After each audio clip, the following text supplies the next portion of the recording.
Planning करते हैं, चाहे अमीर हो या गरीब, शादी से पहले सब मिलजुल कर रहते हैं। बहन अपना किरदार निभाती है और भाई अपना किरदार निभाते हैं। कब तक?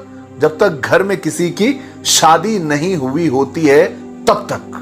फिर जैसे ही किसी भाई की शादी हो जाती है तो यही बहन का किरदार कम और ननंद के रूप में ज्यादा नजर आने लगती है।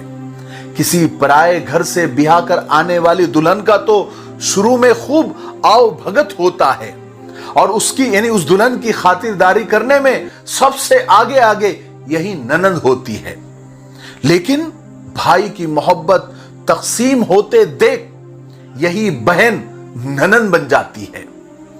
फिर भाभी यानी भाई की बीवी के साथ उसका रवैया बदलना शुरू हो जाता है। भाभी की खिदमत पर खुश होने वाली अब डिक्टेटर का रूप धारण कर लेती है।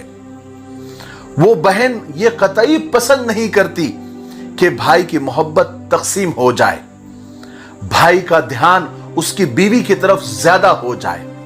ऐसे वक्त में उस ननंद को डिक्टेटर बनाने में 3 और किरदार ऐड हो जाते हैं, यानी उसकी मदद करते हैं, उसका सपोर्ट करते हैं। सास, ससुर और देवर।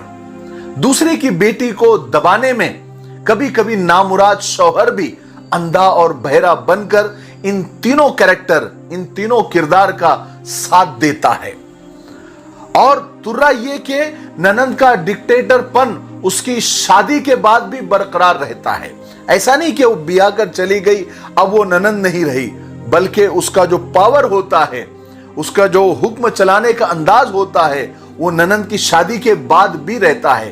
वो जब भी आती है, अपने मायके आती है, तो वो अपना रंग जरूर दिखाती है। ये सारे किरदार एक दूसरे को सपोर्ट करके घर को जहन्नम बना देते हैं। मैं ये हरगिज नहीं कह रहा हूं कि सारी नंदे ऐसी ही विलन और ऐसी ही खतरनाक होती है।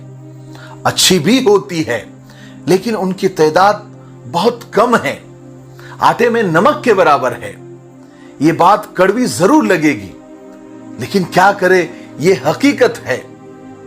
क्या ये सारे घर के ये सारे किरदार, सास, ससुर, ननंद, देवर, शौहर, क्या ये भूल जाते हैं कि आज दूसरी की बेटी के साथ वो जो हशर कर रहे हैं, जुल्म कर रहे हैं, उनके पास भी तो बेटी और बहन है।